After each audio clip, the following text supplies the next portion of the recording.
And notice that Rooney said that when the resume is sent to people, it's when they already know her.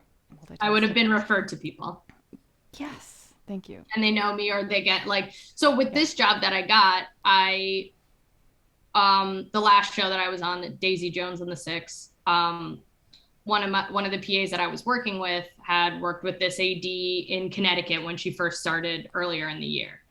And so she was going up to everybody and being like, "Hey, I know this AD. He's looking for PAs. Like, send your resume here."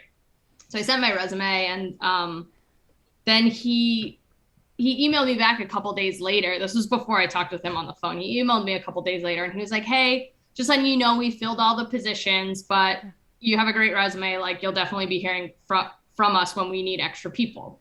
And I was like, "Okay, like that kind of sucks," because my friend had already gotten the job. So then the AD texted her and was like, "Hey, can I pick your brain about Rooney?" She talked me up, and then he texted me and he's like, "Hey, so just kidding, we have positions available. Can you take a phone call?" And I was like, "Yeah, I can take a break in like because I was on set, so I was like, "Yeah, I can take like 15 minutes." So I just talked to the key PA. I was like, "Hey, I got to make a phone call." I went off and I took the interview, and I like hung up the phone and I was like, "I fucking nailed that."